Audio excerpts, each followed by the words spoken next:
Why would studying the patent disputes of the Industrial Revolution in England help us to understand the patent disputes of the digital revolution? Several hundred years separate the era of the Industrial Revolution from that of the digital revolution. The technology of the two eras is fundamentally different. What have the two got in common, apart from they were both significant periods of innovation? Well, Oliver Wendell Holmes said, "The history of what the law has been is necessary to the knowledge of what the law is." And if we look back at the history of the patentability of process patents during the Industrial Revolution, I would argue that it may help us to understand how the patentability of computer programs will progress. It was in England that the Industrial Revolution would first gain momentum. The 18th century ushered in a period of unprecedented innovation. Mechanization inventions would encourage large-scale factory production. And I have a few pretty pictures. We have innovations in the manufacture of textile. Here's an early one, James Hargreave with his spinning jenny. A little later, Richard Arkwright, looking rather well-fed and satisfied, with his water frame driven by water power for spinning cotton. And then, of course, very important for everybody, Matthew Boulton and James Watt. Boulton on the left, the rather flamboyant businessman, and the extremely dour-looking Scotsman, James Watt, on the right. And his beautiful machine, steam engine designed by Boulton and Watt. This was also an era in which chemical discoveries were very important, not just for the textile industry, but, for example, the potteries. And this is Josiah Wedgwood's Portland vase, and Josiah Wedgwood was a very good chemist who made use of the chemical discoveries at the time to perfect his enamel colours for his pottery. Before the 18th century, the granting by the Crown of a patent for a new invention had been a means to encourage whole new industries into the kingdom. And the consideration for the patent had been that the patentee would introduce the manufacture and get it up and running. But already in the early 18th century, the subject matter of patents was starting to change. Rather than being whole new industries, there were starting to be new techniques. Inventions had become more technical, and the number of patents registered would also steadily increase. By the early years of the 19th century, Mitchell and Dean have calculated that there are about 1,000 patents in force in England, whereas in 1750 there were only about 102. If we move forward to the digital age, our so-called information age is often characterized as a post-industrial age. The factories of the 19th century, which characterized the Industrial Revolution, have largely disappeared from Europe and the USA. Our technology has gone digital. We live in what I often find a confusing world of tablets and internet connections and smartphones. These two young chaps seem to be fairly at home in this world of digital technology, more so than I am probably. But some things do not change. Determining what kind of new invention can be patented can be as problematic for judges today as it was back at the time of the Industrial Revolution. Both during the Industrial Revolution and the Digital Revolution, one form of invention has been particularly problematic for judges: processes. When is a process patentable? Then as now, it is the judges who must decide the issue by interpreting the law. In the 18th century, those processes were usually mechanical or chemical, and the question before the judges was whether a process as separate from a product could be patented at all. In the 20th century, a process can in principle be patented, but not all processes are patent eligible, and which ones are can vary from jurisdiction to jurisdiction. But there is one type of process that has caused much legal debate in recent times, and that's the computer program. Computer program is a set of commands. It is a process that directs a computer to perform certain tasks. When is a computer program patentable? Both in the Industrial Revolution and the Digital Revolution, judges were confronted with new technology. During the Industrial Revolution, the legal profession were increasingly asked to deal with patent specifications which had as their subject matter really quite complicated technical and chemical processes. And inventors frequently complained that the judges, although they were deciding upon the validity of a patent, actually didn't really understand the technology involved. Typical is one witness who was called to speak in front of the Select Committee on Patents for Invention in 1829. He said that a lack of familiarity with the technology led to the natural tendency of judges to decide the case before them on a point of law, that being a subject with which they are familiar, rather than on the practical parts of the specification.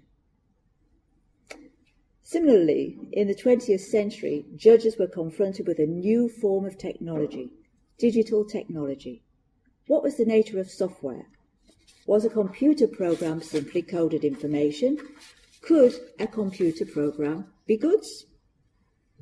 In the St. Albans case, heard in 1995, so really very close to the end of the 20th century, Sir Ian Glidewell was forced to conclude there is no English authority on this question, and indeed we have been referred to none from any common law jurisdiction.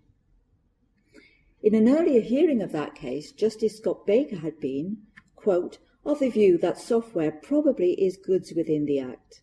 Programs are, as has been pointed out, of necessity contained in some physical medium, otherwise they are useless. It is not simply abstract information, like information passed by word of mouth. Entering software alters the contents of the hardware. However, in the Court of Appeal, a distinction was made between the program, which was seen as an intangible, and the disk with the program, which was seen as the tangible, and it was the disk with the program that was seen as goods. Now, not all commentators see software as an intangible.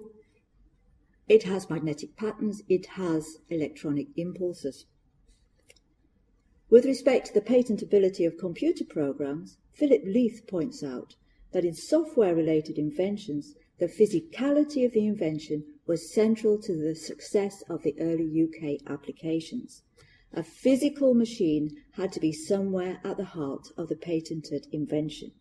The emphasis on physicality was, in his view, attempting to fit the new technology of software into an already existing mental conception, and the best fitting conception was that of machine. So let's first have a look at patent law in the 18th century. The role of the judges in the late 18th and early 19th century English courts was vital in the development of patent law. As there was usually no examination of a patent claim before registration, that meant the first real test of the validity of a patent was by the judges if a patentee sued for the infringement of his invention. But by the mid-18th century, patent disputes in the common law courts had been few and far between. There was hardly any patent law to guide the judges. As far as legislation was concerned, all they had was the old Statute of Monopolies from 1624, which had one section on patents for new inventions, and for the rest a few old cases. This left the development of patent law very largely in the hands of the judges. Now, the Statute of Monopolies, as its name suggests, was primarily concerned with monopolies. Patents for new inventions formed one of the exceptions to that general prohibition on monopolies. The first and true inventor could be awarded a patent as long as the invention was for a new manufacture, and one of the provisions was not generally inconvenient. So to be patentable, an invention had to be a manufacture. But what was the meaning of the term manufacture in the Statute of Monopolies? And it was that issue which would bring a lot of diverse judicial opinion to the fore. Back in the 18th century, the word manufacture was still being used to describe a whole industry. So they would talk of the woolen manufacture and the linen manufacture. And it is possible that this was the meaning that the drafters of the Statute of Monopolies had in mind when they had used the term manufacture back in 1623, at a time when the importation of whole new industries was seen to be very important. But given the lack of precedent on how the term manufacture should be interpreted, in the cases heard in the latter part of the 18th century, the meaning given to the term would depend to a certain extent upon an individual judge's interpretational style. That style could be predominantly formalistic, a literal black letter of the law approach, or it could be predominantly teleological, purposive approach, interpreting the law within a contemporary social context. A judge using a literal approach to the word manufacture would see manufacture in terms of something made by the hands of man, its etymology being manus and factura. This required a thing to have been made.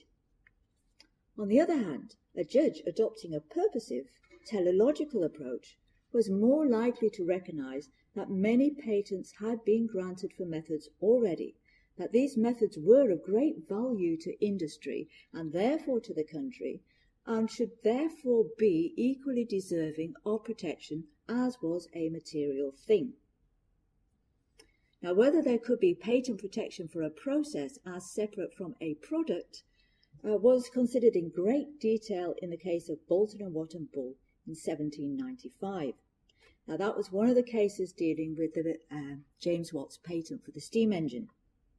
The defendant in that case had been accused of infringing Watt's patent, but it had been argued for the defendant that Watt's patent was not for a mechanical device, but rather for a method. Indeed, Watt had himself described his invention in the patent specification as a method of lessening the consumption of steam and consequently fuel in fire engines. But, said the defendant, a method was not a manufacture and therefore could not be patented, and therefore there was no infringement of Watt's patent because Watt's patent was simply not valid. In Bolton and Watt, the majority of the judges expressed the opinion that a process could not be the subject matter of a patent. One of the judges, Justice Buller, argued, "I think it is impossible to support a patent for a method only without having carried it into effect and produced some new substance. When the thing is done or produced, then it becomes the manufacture, which is the proper subject of a patent." So, according to that reading, a manufacture required a new physical article to be produced. There could be no patent for a process as separate from a product. And of like mind was, for example, Justice Heath. He considered that the term manufacture covered two classes. The first class was machinery, and the second class was substances produced by chemical or other processes. However, the subject matter of a patent must be something that could be bought and sold. It had to be a manufacture, something tangible, a machine or a substance, but something that could be bought and sold. The grant of a method, he said, is not good. Lord Chief Justice Eyre, however, had a very different opinion on this matter in Bolton and Watt and Bull. He emphasised that methods could be of great value to the development of industry and trade, and saw no reason to exclude them from patentability. Given that the patent system at that time was one of registration rather than examination, many patents for method had already been granted. Eyre saw no reason, in his words, to shake the foundation upon which these patents stand. Probably I do not overrate it when I state that 2/3, I believe I might say 3/4, of all patents granted since the statute passed are for methods of operating and of manufacturing, producing no new substances and employing no new machinery. Eyre was aware of patents for new methods where the sole merit and the only effect produced was the saving of time and expense, which lowered the price of the article and therefore introduced it into more general use. Eyre said, "Now I think these methods may be said to be new manufactures in one of the common acceptations of the word, as we speak of manufactory of glass or anything of that kind." So, as Chief Justice Eyre had considered the term manufacture did encompass a method, but the other judges had not, it was still not entirely clear whether a method was patentable or not. A judge using a literal approach to the word manufacture would see manufacture in terms of a thing made by the hands of man, so you needed a thing. And that was indeed seen as the meaning of the term manufacture by Lord Kenyon in Hornblower and Bolton and Watt, another case on Watt's steam engine, which was heard a few years later in 1799. But Eyre was not the only judge who thought the term manufacture could cover a method as well as a physical thing. Lord Eldon, Chancellor of the Court of Chancery, was of the same opinion. However, more commonly, judges sidestepped the issue by holding a process patent to be valid if it included a material component.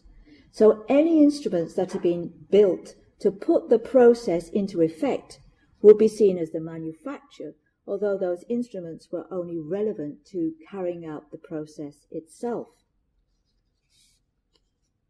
Legal uncertainty on the patentability of methods persisted into the 19th century. However, Collier, who wrote the first ever legal treatise on patent law in 1803, asserted, "A patent cannot be granted for a method or principle. Its object must be some substantial thing produced." Although Collier did go on to note that if the patentee described his invention as a method, when in fact the patent specification showed it was a tangible thing, the verbal inaccuracy would not invalidate the patent. Richard Godson, writing his legal treatise on patents some 20 years later than Collier, and a rather more sophisticated work than Collier's, was less emphatic with respect to the status of a method. That a mere method of making a thing or a process or a manner of operating cannot be the subject of a patent is not quite so clear. Much discussion has taken place on this rule. Now, while Godson, like Collier, was convinced that the simple use of the term method would not itself invalidate a patent if the specification was actually describing something tangible, he doubted that a method in itself was sufficient for a patent.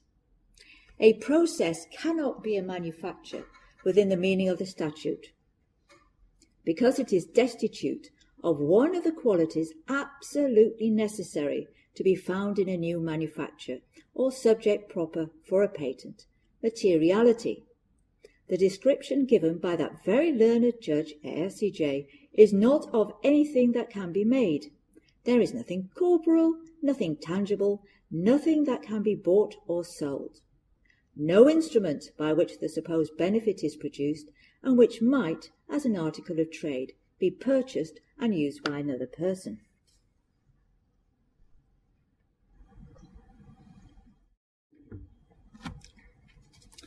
The legal uncertainty concerning the validity of process patents was one of the reasons that a select committee on patents for new inventions was constituted in 1829. Benjamin Roch appeared as a witness before that select committee. Roch was a barrister well known for his scientific knowledge. He'd appeared as counsel in several patent cases and was himself a patentee. Roch argued that the main source of the problems confronting patent law was the Statute of Monopolies itself. The words of the statute, which are extremely well calculated for those times, do not happen now at all to hit the necessities of the present period. The consequence is that the judges are constantly straining the meaning of this act to make it meet the necessity of the times. Thus, it depends on the extent of laxity that a judge will venture to give as to what the law at this particular day in any particular court happens to be on patents. As Roch intimated, there had been court decisions which had already de facto sanctioned a reading of the term manufacture that was broader than a literal interpretation of that term. And here are a few of them. In the 1820s and 30s, various cases established that there could be a patent for processes involving a new combination of well-known materials. Examples are Hall's patent for singeing off superfluous fibres of lace, Russell's patent for welding tubes, de Rosny's patent for taking the colour out of sugar, and Cornish's patent for elastic cloth.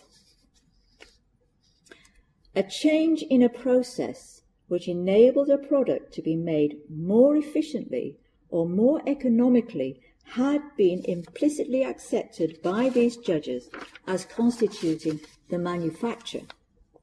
That a method could be the subject matter of a patent was endorsed by Lord Chief Justice Tyndall in Crane and Price 1842, and this case has been seen as finally settling the law on this point. A shift in judicial interpretation had taken place. A manufacture could be a process as well as a tangible object. So, in the 18th, early 19th century, the legal point at issue was whether a process, as separate from a product, could be the subject matter of a patent. By the mid-19th century, a process was not, by very definition, excluded from patentability. But even in modern times, not all processes are patentable. Article 52(2) of the European Patent Convention 1973 explicitly excluded certain inventions from patentability.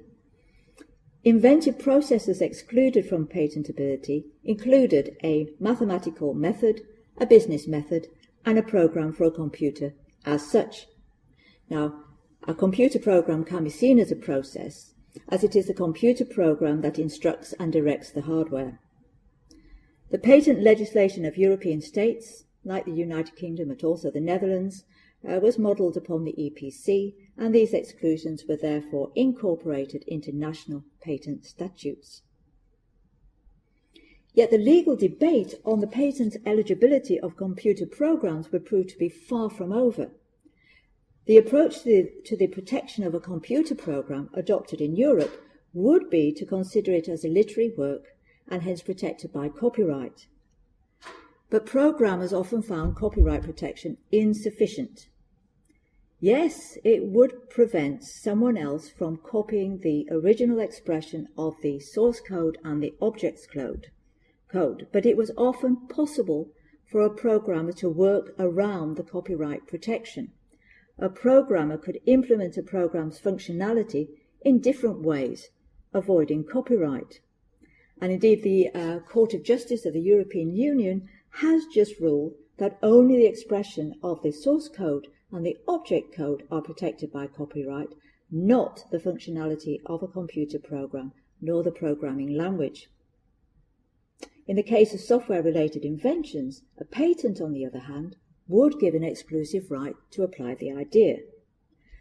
So, it's not very surprising that cases involving software-related inventions made their way into court. While it was acknowledged that a computer program could not be patented, the prohibition in the EPC and the UK Patents Act 1977 only applied to a computer program as such. The issue then confronting the English judges, like their colleagues in Europe, was to determine when a computer program was only a computer program and therefore excluded from patentability, or when a computer program was something more than just a computer program as such and not excluded from patentability. In the courtroom discussions on the meaning of the term computer program, we see a familiar scenario, a diversity of judicial interpretation. For example, Justice Faulkner's interpretation of a computer program in the case of Merrill Lynch's application was later disputed by the Court of Appeal in the Genotech case. In Gale's application, the Court of Appeal reached a different conclusion than had been reached by Justice Aldous in the Patents Court hearing of that case. By the time the Court of Appeal heard Aerotel and Tulka Holdings in 2006, the Court was able to observe that different approaches had been adopted over the years. Two different approaches were the so-called technical character approach and the any hardware approach. The technical character approach asks whether the invention has a technical effect, whether it makes a technical contribution to the prior art. If not, it is excluded. But a technical contribution would make a computer program more than a computer program per se. This was the approach adopted in Gale and Fujitsu, and the approach of the English courts was similar to that adopted by the EPO Board of Appeal in Vicom. The other approach, the any hardware approach, asks whether it incorporates or is implemented by some technical means, such as a computer. If the claim involves the use of or is to a piece of hardware, then the exclusion would not apply. This approach had been taken by the Boards of Appeal in a trio of cases, pension benefits, Hitachi, and Microsoft data transfer cases, although within this trio there were variations of the any hardware approach. In the Aerotel case, Lord Justice Jacob was critical of the state of conflict which had emerged between the Boards of Appeal old approach applied in the Vicom decision and its new approach in cases like Hitachi. Jacob considered that this change in course by the board was based upon an incorrect interpretation of what the EPC had meant by the term computer program. He explained that one interpretation saw a computer program as a set of instructions, which could be written down on a piece of paper, an abstract thing. Another interpretation of computer program was that the term also covered the instructions on some form of media, such as a disk or hard drive, which caused the computer to execute the program. In other words, a program in a working form. The earlier Board of Appeal decisions and the decisions of the English Court of Appeal indicated that simply incorporating a computer program in a piece of hardware was not in itself sufficient to prevent the exclusion. A further technical contribution was needed. The trio of decisions reached by the board in more recent cases indicated that a program on a physical carrier was not a computer program as such, because then the computer program was more than an abstract set of instructions. Jacob, expressing the view of the Court of Appeal, considered that the board's new reading of the term computer program was wrong. The exclusion in the EPC was meant to cover not just an abstract series of instructions, but also a working program, otherwise the exclusion was without real content. The Court of Appeal, in the Aerotel case, rejected the any hardware will do interpretation.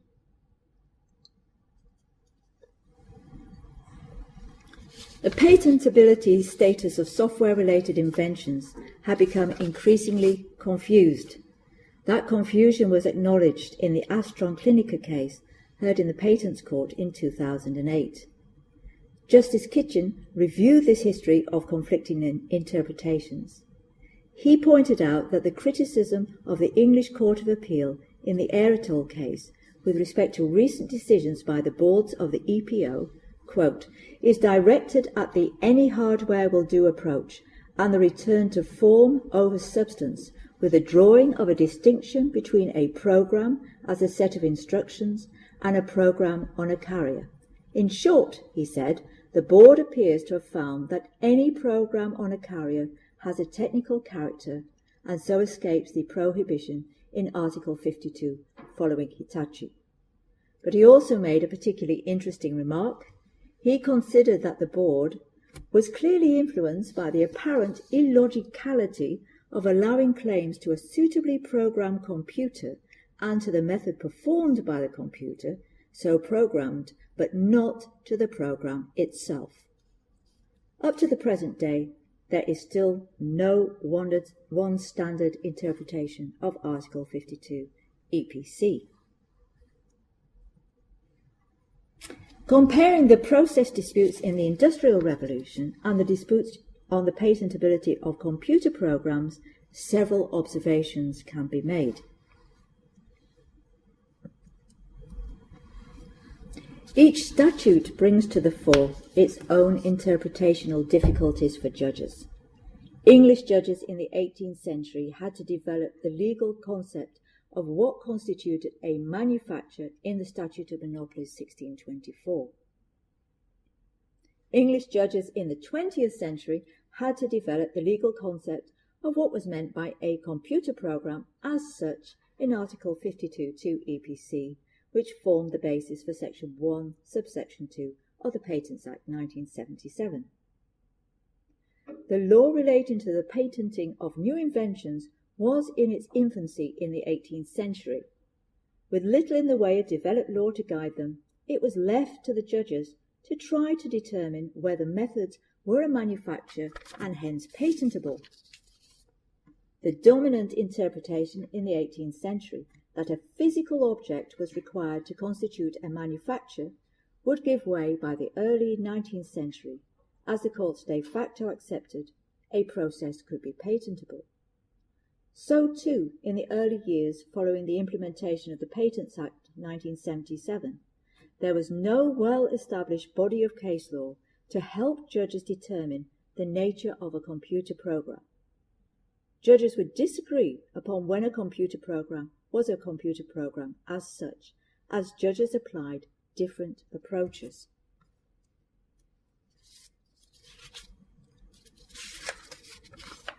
In 1829, Roch had considered that the Statute of Monopolies, a product of the 17th century, was no longer in tune with the needs of society.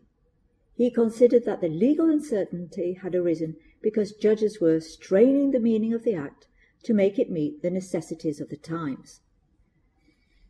The same thing could be argued with respect to the Patents Act. What had the drafters of the EPC back in the early 1970s understood a computer program as such to be? No definition was given in the EPC, as it was left to the boards of appeal and national courts to work out the detail. But the 1970s was an age when computer hardware filled a whole floor and no one had a PC. Back when software was seldom sold but was usually included on large computers, or the user simply made his own program. Back before Bill Gates' Microsoft had brought the digital revolution to ordinary members of the public. Did the courts and the boards back in the 70s and 80s really understand the new digital technology or appreciate the important role that software would play in a new digital world? Is the older interpretation of a computer program as such from that time no longer in tune with the needs of contemporary society? If the boards of the EPO in more recent times came to the conclusion that to exclude the program itself was illogical, this illogicality has arguably resulted in the EPO's any hardware will do approach. I would argue that this any hardware will do approach has its parallel in the approach to process patents by English courts in the 18th, early 19th century. At that time, the underlying question was whether it was illogical to exclude from patentability a method that was clearly of great value to commerce and industry, simply because the term manufacture was being generally interpreted as referring to a material product. In determining whether a method fell within the scope of the term manufacture, the approach that would be adopted by the English courts by the early 19th century could be termed the any instrument will do approach. During the early phase of the Industrial Revolution, only a few judges were prepared openly to treat the term manufacture as covering a method separate from a product. Nonetheless, by accepting any instrument produced that was necessary for the method to be carried out as being the manufacture, a patent for a process could be upheld. Pinning the patentability of a computer program to some form of material object, hardware, is very reminiscent of the reasoning of the majority of the late 18th, early 19th century judges in these process cases. Over the course of the Industrial Revolution, the teleological purposive approach would triumph over a more formalistic approach to the interpretation of the term manufacture. As Lord Mansfield stated, as the usages of society alter, the law must adapt itself to the various situations of mankind. Methods of use and value to industry would be accepted as patentable. Similarly, with respect to the interpretation of a computer program as such, a teleological purposive approach will probably triumph over a more formalistic, restrictive approach. Software has become a valuable item, and sometimes that software costs more than the hardware on which it is running. Commentators observe that hardware is becoming of less value than it was to the market back in the period in which the EPC was drafted. And indeed, one commentator has predicted the time will come when manufacturers will give away computers so as to be able to sell software. To conclude, English judges in the 18th, early 19th century rejected an earlier interpretation of the term manufacture in the light of a new industrial social context. It is highly likely that the judges of the 21st century will adjust the legal concept of a computer program as such to fit the social context of the digital age. Copyright protection only extends to the original expression of the source code and object code. That means the way the program functions, the way it works, is unprotected unless it can be protected by patent. Arguably, a computer program as such may then come to mean nothing more than what is covered by copyright protection. If so, the exclusion of a computer program as such from patentability may indeed, in practice, become meaningless. Thank you for your time.